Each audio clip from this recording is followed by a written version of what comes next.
亲爱的朋友们，欢迎来到微光夜读。女友为了讨小三欢心，将我写进了裁员名单，我成了全公司的笑柄，被戴绿帽，被踢出局。可他们忘了，公司项目合同都是我签回来的。我走后，他举步维艰，违约赔破产，而我摇身一变，以首富继承人的身份回归，低价收购了他引以为傲的公司。他下跪求复合，可我却嫌脏。接下来开始我们本期故事，记得点击订阅并开启小铃铛。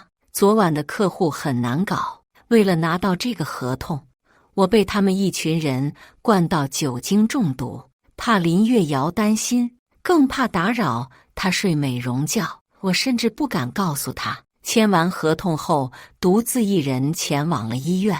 在医院醒来后，胃里的难受感还没下去，床头柜上的手机频频作响。江明川，你在裁员名单之内，请你尽快赶到公司办理离职手续。人事主管11点给我发的微信，邮箱8点半一上班就收到了裁员名单。再看公司大群，已经炸了，群消息已经是999加。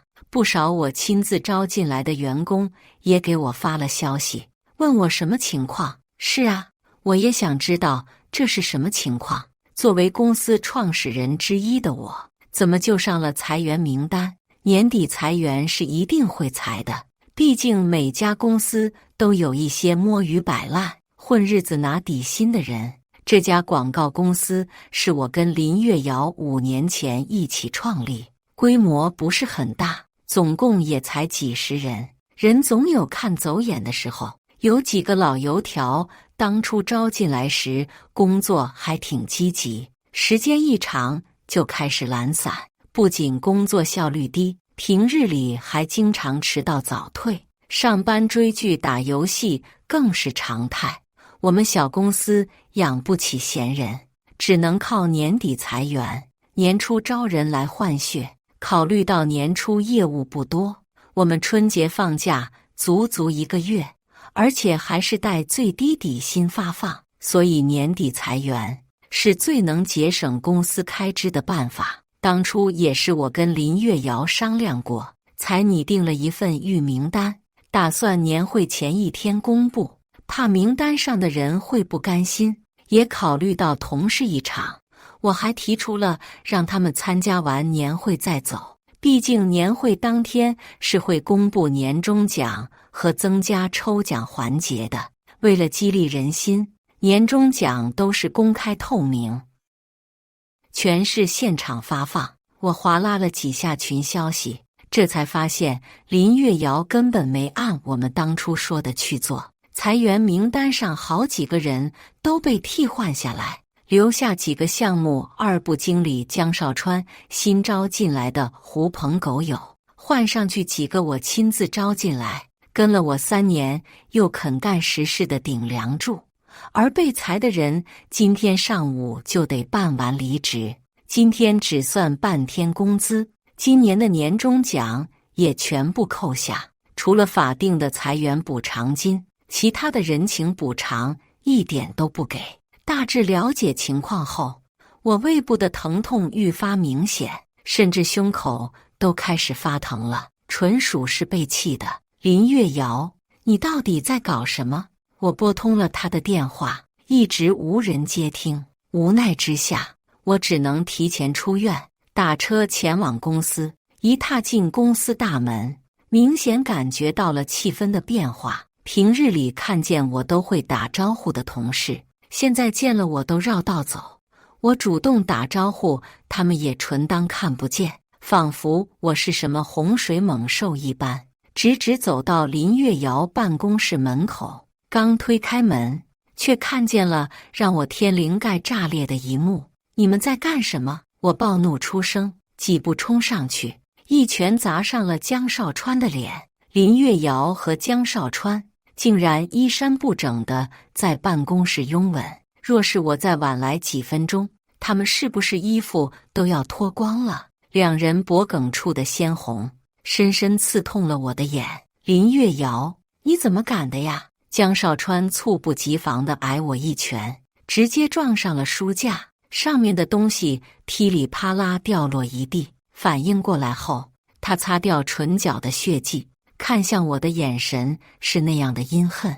江明川，你敢打我？你想死吗？林月瑶与他并肩而立，一脸心疼地抚着他脸上的伤处，扭头狠狠地看着我。江明川，你发什么疯？给少川道歉。昨天之前，他看我的眼神还是温柔眷恋，今天这副模样，犹如被夺舍一般。他看我的眼神，再无一丝爱意。我心口一滞，语气都重了几分。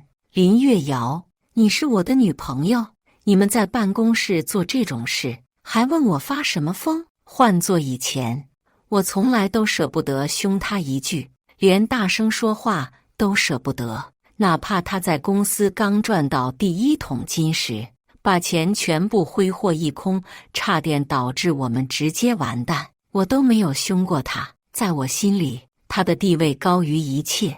原以为他会羞愧，可他仍旧一脸愤恨。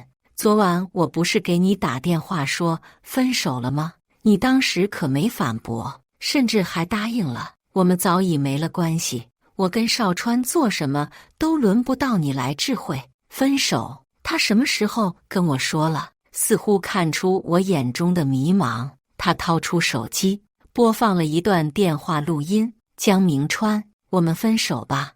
好。录音里的声音确实是我跟他在看我们的通话记录，确实是这个时间，脑子有些混乱。当时我好像正被客户灌酒，接到电话后甚至没听清，囫囵回应了一下就挂断了电话。我还想解释，可看见两人那敌对的样子，话到嘴边被我硬生生咽了下去。我能接受林月瑶花钱大手大脚，也能接受她十指不沾阳春水的娇气公主病，但我绝对接受不了她背叛。我的眼中容不得一粒沙子，脏了的东西，哪怕我再喜欢，都会狠心剜除。好，就算我们分手了，那裁员又是怎么回事？林月瑶，这公司是我们一起创立的，你有什么资格裁我？他冷笑一声，从身后的办公桌上拿过一份合同，递到我面前，一脸的得意。这是我们跟江海集团3年的广告合同，这一单的利润高达1000万。江明川，这是你努力了3年，喝酒喝到胃出血都签不到的大单。我接过合同一翻看，上面的签字和公章确实是江海的。1000万对于江海的广告投放来说不过9牛1毛，可江海怎么会看上我们这种小公司？这合同怎么来的？湖巴士可免费看后续，搜月瑶挽上了江少川的手，脸上的笑容放大。当然是少川签回来的，你还不知道吧？少川可是刚刚认祖归宗的江海继承人。这一刻，我的心如坠谷底。原来江少川是江海流落在外的继承人，我还有什么不明白的？这两人怕是早就搞到一起了。分手不是一时兴起，而是江月瑶权衡利弊后做出的选择。就算他是太子爷，这跟裁我又有什么关系？江月瑶捂嘴轻笑，看我的眼神犹如在看一只自不量力的蝼蚁。一山不容二虎，公司有少川就行了，我们看你碍眼，这个理由够吗？江明川，你放心，关于你的补偿金，咱们按劳动法来，我1分都不会少。赶紧去办离职，拿着钱滚！我攥紧了拳头。当初公司成立时，为了给足他安全感，法人写的是他，注册资金也全是在他名下，甚至股份我也1分都没要。那时候的我心中坚定了，我们会走到最后，既是一家人，我的就是他的，又何必分得这么清楚？没想到当初我对他毫不保留的爱，竟换回了这般的结局。昔日我对他的好，竟成了今日捅我自己的刀。林月瑶，裁我可以，之前说好给被裁人员的福利，你凭什么全部扣下？年终奖本就是大家该得的，你这吃相未免有些难看了吧？还有小陈、小许他们几个，自进公司以来兢兢业业，工作效率在公司一直是数一数二的。你裁他们的依据是什么？到底是自己亲手带起来的公司？我始终舍不得看着他在林月瑶手中破败。被裁掉的那几个人，可以说承担了公司大半的工作内容，都是各环节的主要负责人。若是离了他们，公司很难维持正常的运转。自从公司走上正轨后，林月瑶极少关注公司员工，大多数时间都只负责签字接待，当个没用的吉祥物。哪些人可用，哪些人不可用，他根本就分不清。那几个哑巴，平日里跟个闷葫芦一样，话都憋不出几句，看着心烦就裁了。有什么问题吗？公司是我的，我想裁谁就裁谁，又不是赔不起。林月瑶一脸的嫌弃，仿佛那些人真的有多不堪一样。江少川搂住他，朝我笑得挑衅：你都自身难保了，还想着那些你招进来的人呢？果真是情深意重啊！既然如此，月瑶，再裁几个人吧，把他招进来的那些人全部裁了，以免给公司留下后患。正巧我还有几个朋友刚刚离职，正在家里待业，我把他们叫过来，公司照样运转。两人一拍即合，当着我的面给人事主管打了电话，报出一串名字后，人事立马重新拟了一份裁员名单，发到公司所有人邮箱中。这波操作简直让我气得头皮发麻。两个什么都不懂的人，这公司离破产怕是不远了。我没再说什么，收拾了一些私人物品，去办理了离职。一路经过，公司其他人看我的眼神都十分同情，江少川手底下的人更是对我出言不逊，甚至还朝我泼咖啡。哎呀，江总，哦不，江明川，真是不好意思呢。这咖啡有他自己的思想，就喜欢往垃圾身上贴。他这番阴阳怪气的话，听起来着实令人厌烦。我放下了被泼湿的纸箱，顶着满身的咖啡渍靠近他，在他幸灾乐祸的眼神中，我弯腰拎起地上的拖地桶，直接给他兜头淋下。这拖地脏水也有自己的思想，就喜欢给狗屎洗澡，则被脏水洗一洗，果然没那么臭了呢，不够解气。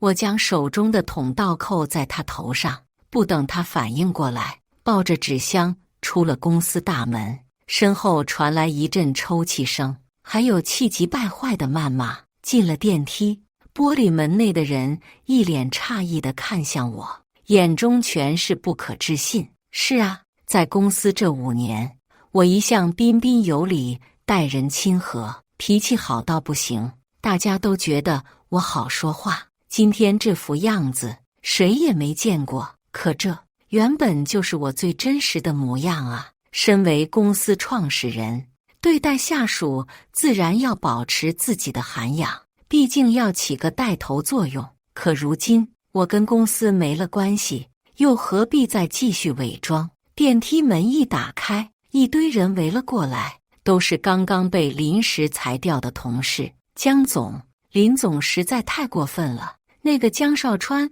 算个什么东西啊？凭什么将您踢出局？因为那一个大单，他们就否掉你这5年的付出，我们替您感到不值。江总，接下来你有什么打算？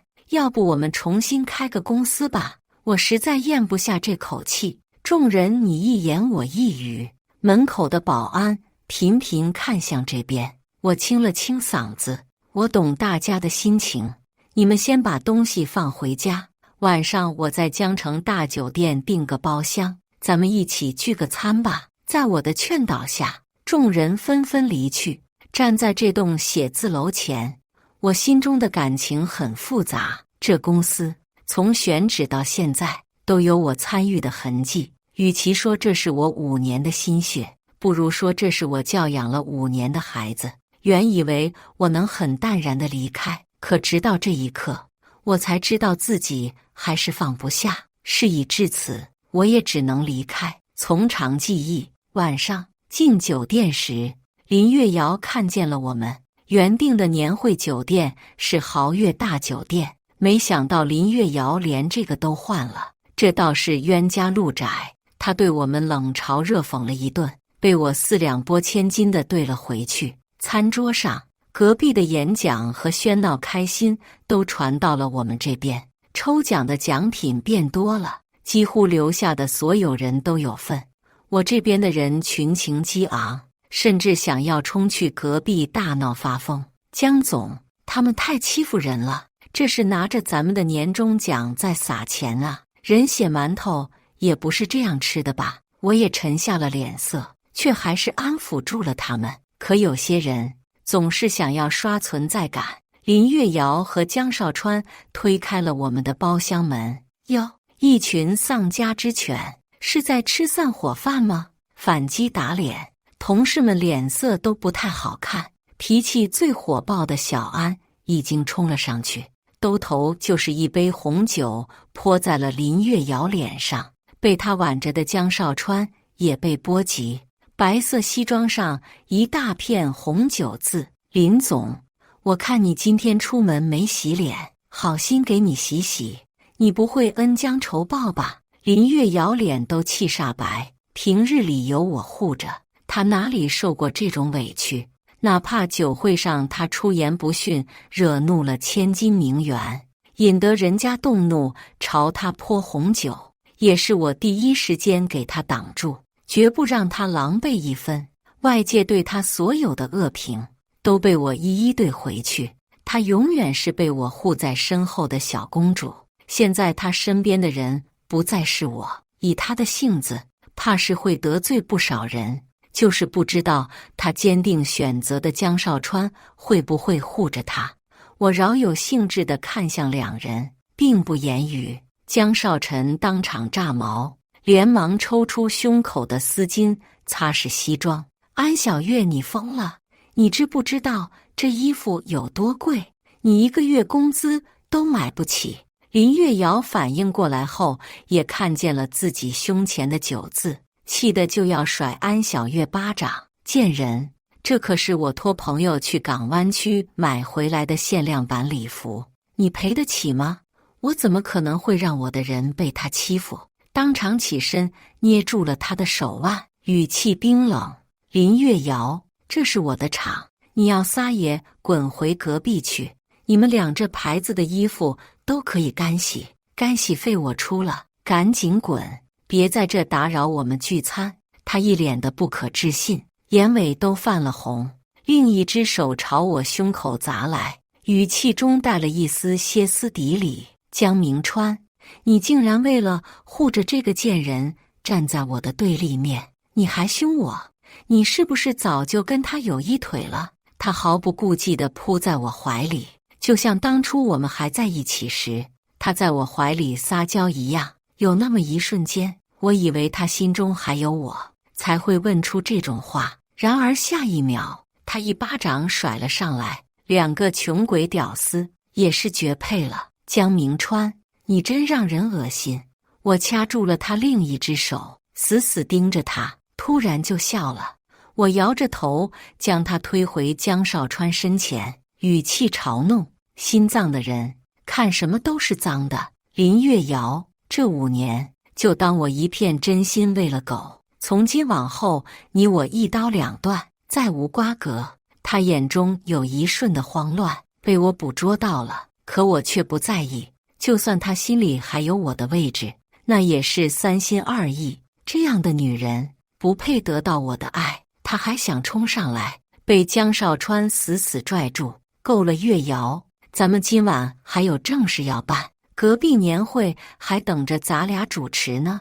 门口已经聚集了一些公司的人员，此刻都探头探脑地往里面看。或许是碍于颜面，两人还是离开了包厢。没了扫兴的人，我们这边也恢复了其乐融融。小安，你可真勇，竟敢直接泼林月瑶红酒，他那脸色，哈哈哈，笑死我了。安小月下巴一抬，带着些小骄傲，他都把我们裁了，谁管他是谁呀？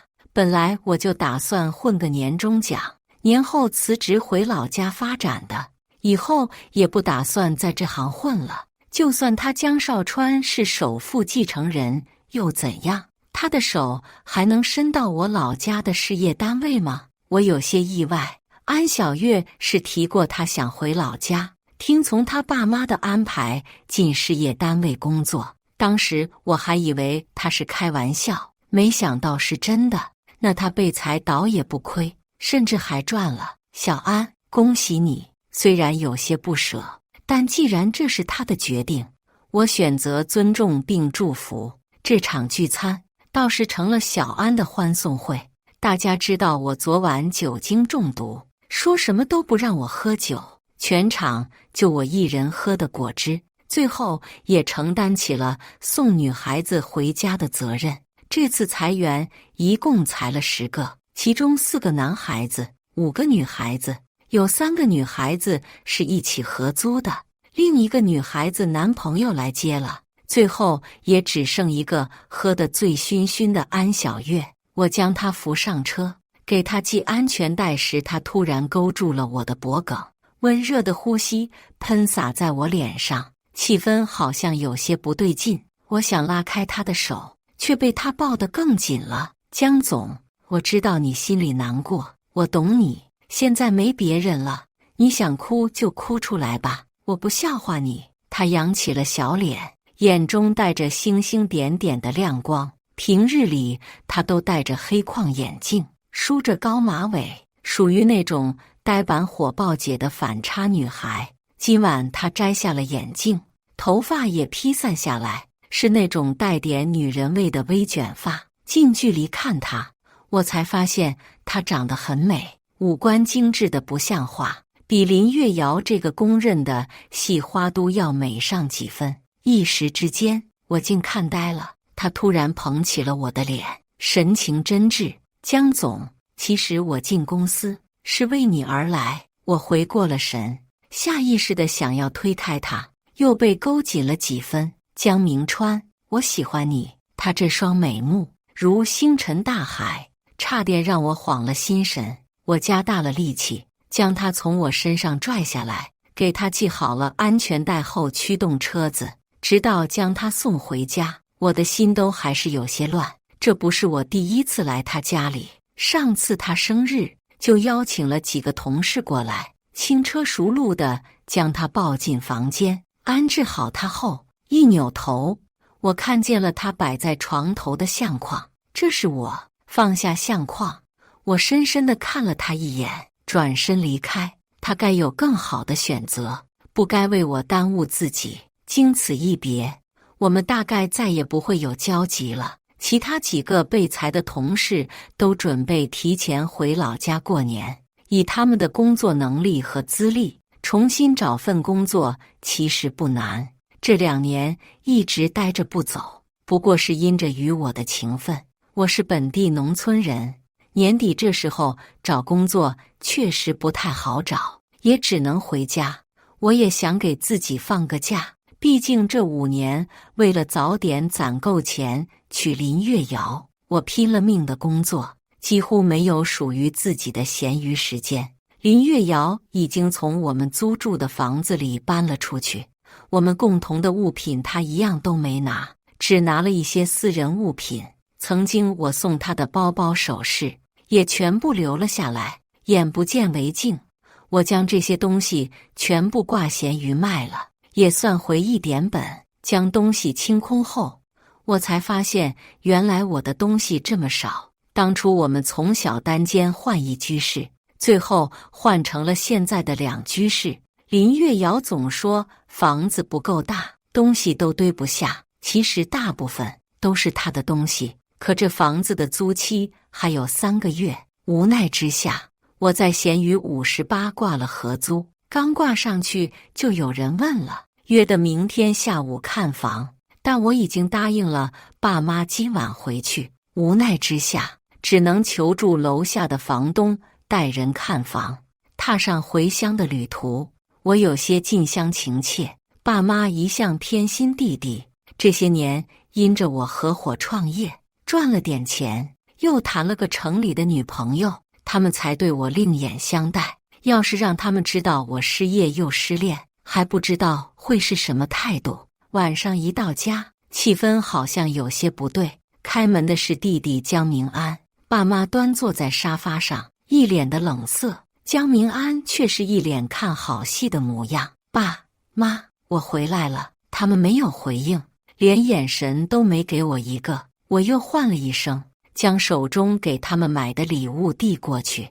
往常见到礼物就挪不开眼的妈妈，今天也只是看了一眼，就将其丢在了一边。爸爸甚至看都看没，直接扔在了脚边。江明川，你的事我们都知道了。当初让你把公司挂在你弟弟名下，你不肯，现在人财两空，你开心了吗？满意了吗？是不是在你眼中，我跟你爸就只想着害你？我低下了头。这样的话，自我创业以来，他们每年都会说一遍。当初办营业执照时，他们就将我叫回了家，以死相逼要我将公司挂在江明安名下。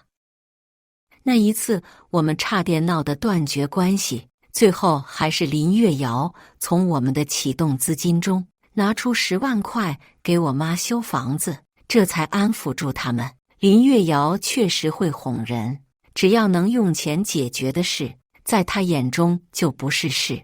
我自己花钱会心痛，给她花钱却很开心，所以这2年我跟家里的关系也算有所缓和。他们都觉得我找到个好拿捏的女朋友，他们都以为这些礼物都是林月瑶自己掏的钱，我也没有拆穿。妈，谁告诉你们的？我妈一脸的愤恨。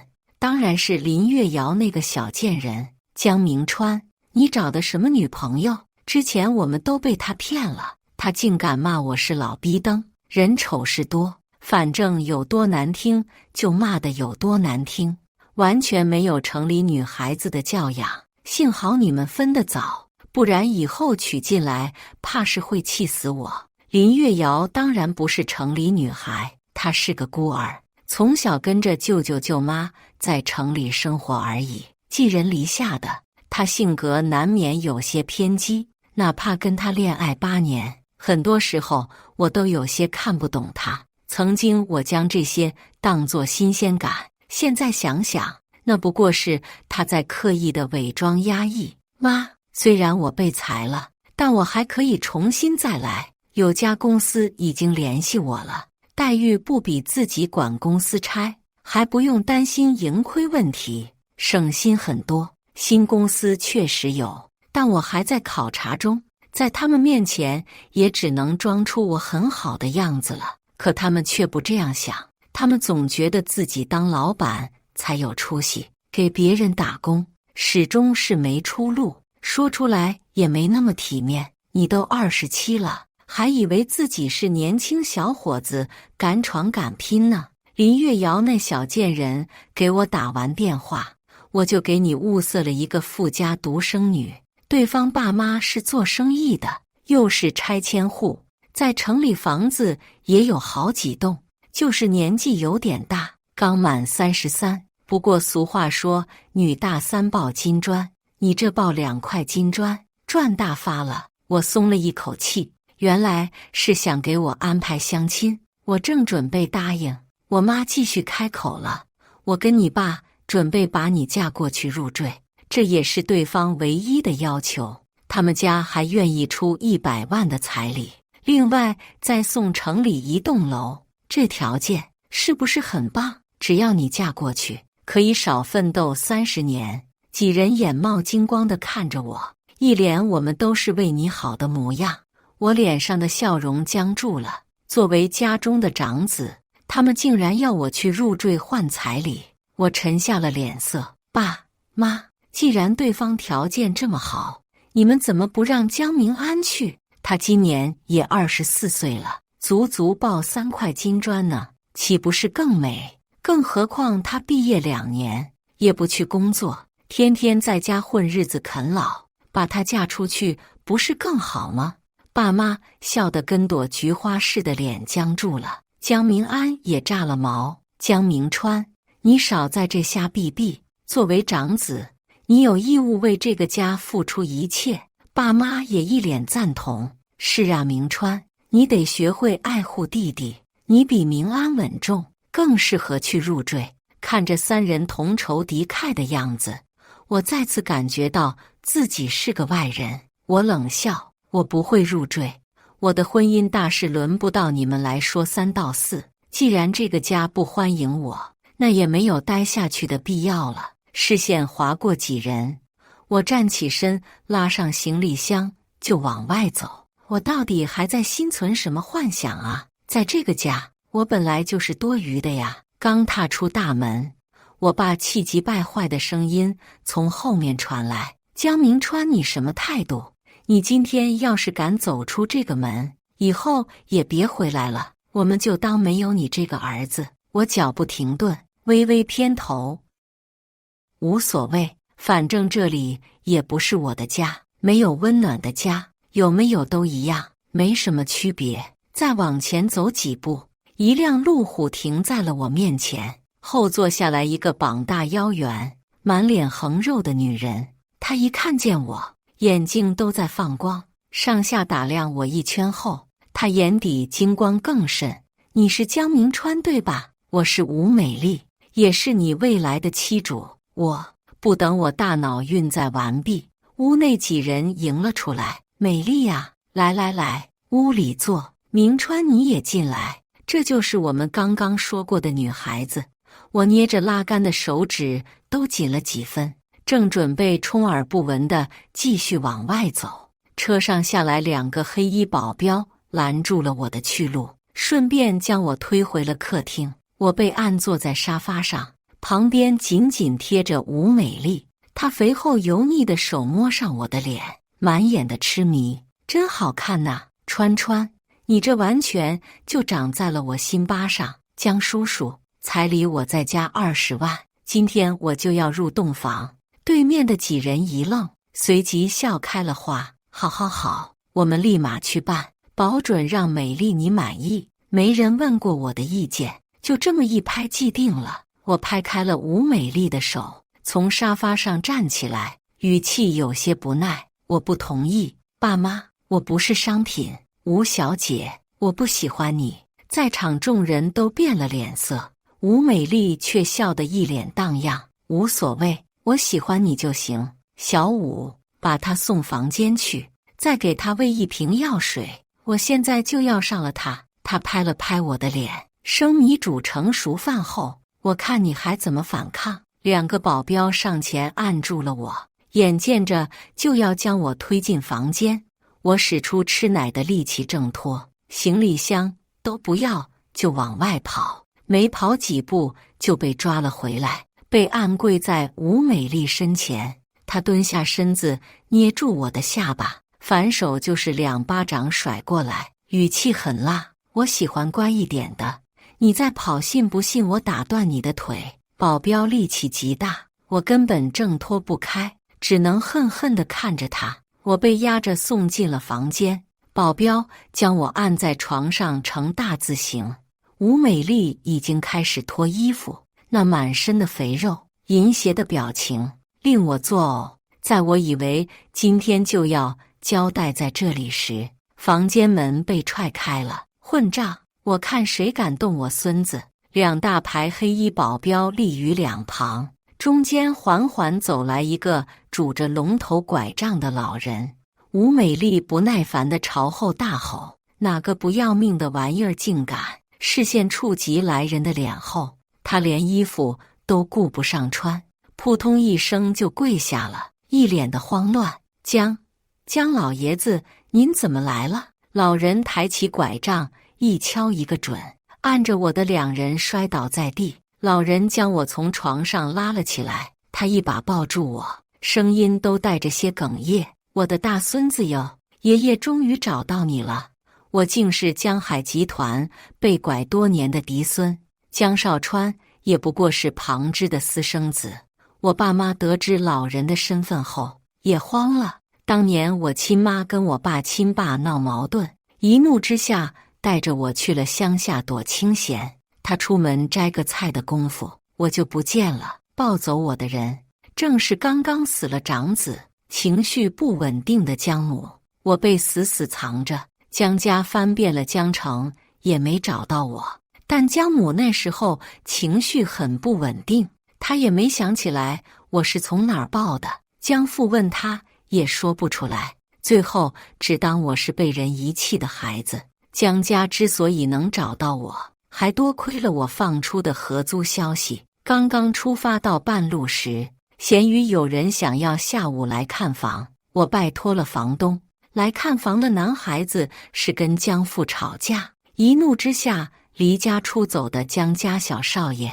他看见我摆在客厅的相框后，觉得我很眼熟，本着好奇的心思，拿我的牙刷去做了亲子鉴定。这一查，我跟他果然是亲兄弟关系。跟房东询问我老家住址后，他屁颠屁颠地回老宅告诉了爷爷。看见我的照片，爷爷立马带着他出发。来得早不如来得巧，刚好阻止了吴美丽的暴行。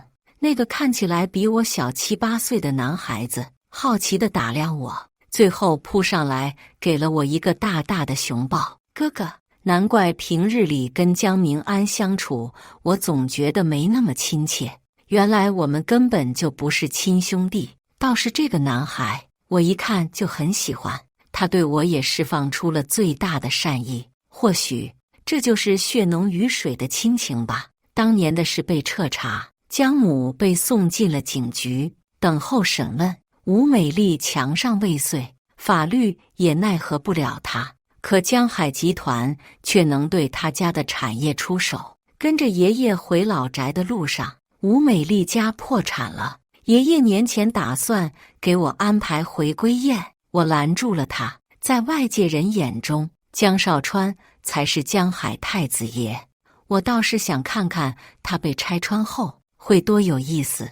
在我离开公司的1周后，林月瑶撑不住了。公司的大部分项目原本就是我谈回来的，那些客户也只愿意跟我对接，换人后他们态度都变了，也不太配合。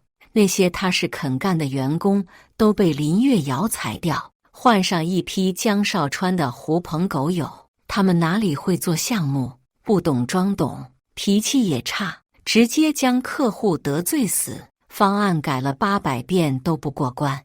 眼见着都要到期，项目连个眉目都没有。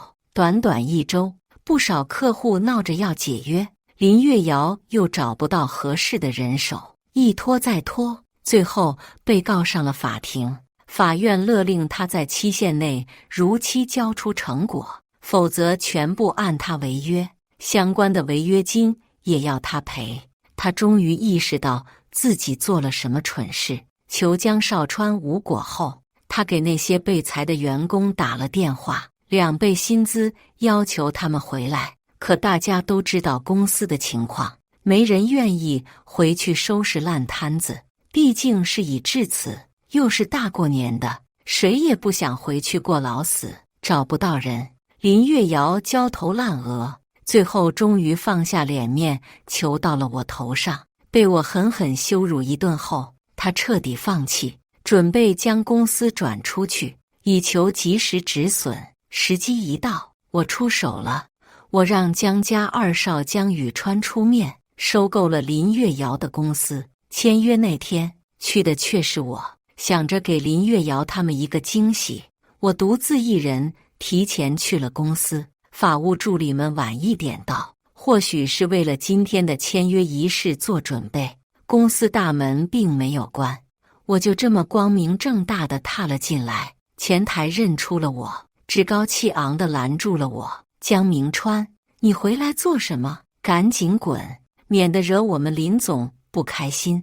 等会江海集团的人也要来了，要是冲撞了贵人，这个责任你承担得起吗？我微微挑眉，以前我还是江总时，他对我的态度可不是这样的，笑得可甜了，声音都带着嗲气。可现在，若不是那张脸一样，我都要怀疑换了一个人。妙雪，我找林月瑶，我自认为自己足够礼貌，没想到他一脸鄙夷。你个被赶出公司的孬种，有什么资格见江总？赶紧滚，别在这里碍眼。说着，他还拨通了楼下保安的电话。路过的其他员工有不少是熟面孔，看见我，他们也没有打招呼，低着头走得飞快，生怕被我叫住，跟我扯上关系一般。我轻叹口气，直直看着前台：“你真的不让我进去？罗妙雪，你现在不通报，将我赶走了，等会就算你求我回来，我可都不会搭理你半分。”哟，好大的口气！江明川，你哪来的脸呢？被赶出公司后，别的没学会，就学会装逼了是吧？林月瑶挽着江少川的手，摇曳生姿地朝我们走来。哪怕他脸上打了好几层粉，我也能看出他眼底的疲惫。这几天他不好过吧？不好过就对了。林月瑶，我是不是装逼？你待会就知道了。我环顾四周，啧啧出声，意味深长地看着他。这公司离了我，果然还是不行啊！这才半个月不到吧，就被你玩破产了。林月瑶，给你一句忠告，不是金刚钻就别揽瓷器活。他气得咬牙，松开江少川就要冲上来打我，被我一把拽住，狠狠推了回去。江少川可没扶住他，任由他摔在地上四仰八叉。林月瑶，打人之前先掂量掂量自己打不打得过，自取其辱，丢脸的可是你。他狼狈地从地上爬起来，江少川这才赶紧拉他一把。不愧是马后炮，刚刚不伸手，这会儿将人护在怀里，手也不安分，似乎在跟我示威。江明川，你已经不是我司的员工，竟敢冲进来行凶，是真的不怕我们将你送进去吗？我双手抱胸，饶有兴致地看着他。我行什么凶了？难道不是林月瑶自己先冲上来打我的吗？我只知道来者是客，你们穿越自己不懂事，我这是教你们做人呢。江少川还想说什么，我轻捂着嘴巴，故作惊讶疑惑。江总不是江海太子爷吗？怎么穿越还会落到被江海收购的地步啊？你这太子爷有点废物哦。这话说的就有些耐人寻味了。对面的江少川脸色有些难看，倒是林月瑶一脸的愤恨。江明川，你少在这说风凉话。少川刚认祖归宗，家族中还有很多人不服他，等再过段时间就好了。江家就他一根独苗苗，以后整个江海都是他的。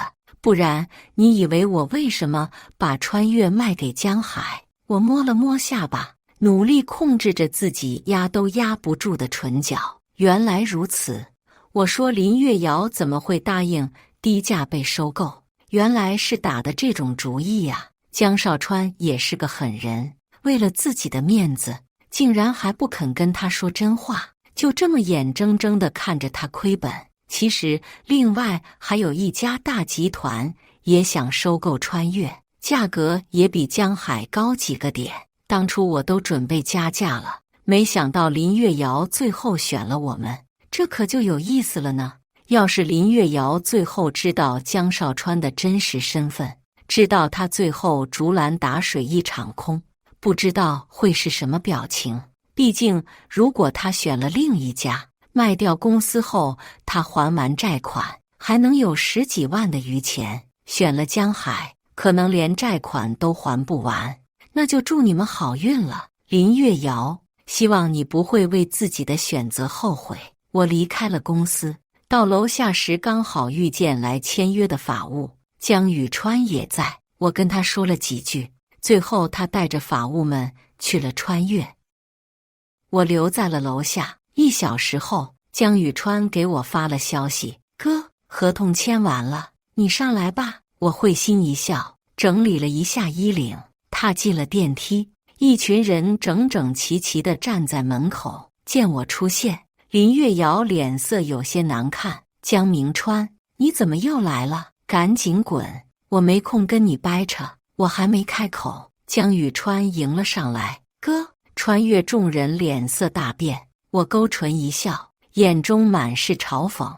林月瑶，重新认识一下，我是江海集团总经理江明川，也是江海继承人。他瞪大了眼睛，与他并肩而立的江少川脸色瞬间苍白。江明川，你在开什么玩笑？你是江海继承人，那少川是什么？我跟江雨川相视一笑，齐齐看向了江少川。这下他身形都有些不稳了，整个人摇摇欲坠，几乎摔倒在地。林月瑶终于发现了不对劲，他扭头死死盯着他。少川，这是怎么回事？江少川嘴唇动了动，什么都说不出来。江雨川嗤笑一声，冷嘲：我大伯家的私生子而已，也就你们这群傻逼被骗得团团转了。林月瑶身子晃了晃，眼中满是不可置信。她死死攀着江少川的肩膀，语气中都带着颤抖。少川，他们在骗我，对不对？这是你对我的考验，对不对？我不会放弃你的，不管你是谁，我都会爱你，只爱你。江少川眼睛亮了亮，试探性的开口：真的吗？林月瑶坚定地点了头，可他的眼中带着孤注一掷的慌乱与不安。他的演技又开始了呢。江少川看了看我们，环视一周后，最终落在了他身上。月瑶，他们说的没错，我不是江海太子爷，而是大房的私生子。但月瑶你放心，虽然我是私生子，但我爸只有我一个孩子，以后他的一切都是我的，只要你跟我结婚，我的都是你的。他眼中满是希望的光，但林月瑶眼中的光暗淡了。他松开了他的肩膀，踉跄后退，疯狂地摇着头：不应该是这样的，你怎么能不是太子爷呢？怎么会是江明川呢？如果他才是太子爷，那我抛弃他跟你在一起，到底是为了什么呀？江少川也听出了他话中的意思，一瞬间脸色煞白。或许他对林月瑶有几分真心，但林月瑶爱的是什么，只有他自己知道了。事情已成定局，穿越最后还是回到了我的手中。我对公司进行了大整改，经过这一次，那些趋炎附势、两面三刀之人全部浮出了水面。我心中有数，裁掉大半人，最后留下几个保持中立但做事效率还不错的员工。之前被裁掉的那些人，我也全部重新招了回来。年后还是会扩招，但这一次我定会擦亮双眼。爷爷再次提出给我举办回归宴，我答应了。林月瑶跟着江少川进来的，在我被宣布是江海继承人时，他冲到了台上，直挺挺地跪在了我面前。明川，我错了，我们还能回到当初吗？8年的感情，你真的完全放下了吗？明川，我到现在才发现，我爱的是你啊，一直都是你。他哭得梨花带雨，好不可怜，但我心如止水。换做以前，哪怕他流一滴泪，我都会心疼个半死。但现在，哪怕他撞死在我面前，以表真心，我都不会动摇半分。毕竟，我身边有了更好的女孩。安小月回来了，带着她的大老爸爸。我看向了台下，安小月立马会意，几步上台，站在了我身旁，与我十指相扣。林月瑶，今天的一切都是你自己的选择。在他惊诧的眼神中，我当众宣布了我跟安小月的婚讯。我以为他会是我最后的归宿，从未看过身边人一眼。其实在我不知道的角落中，安小月默默爱了我许多年，我承载了她整个青春。大一到现在，回归宴结束后，江少川在大伯的威压下抛弃了林月瑶，背着一身债走投无路的他最终选择将自己嫁给了一个老男人。感谢大家的观看，本期故事精彩吗？欢迎大家在下方评论区吐槽。如果你喜欢这类故事，记得点击订阅微光夜读，并分享给更多的人，这会对我帮助很大。再次感谢大家的观看。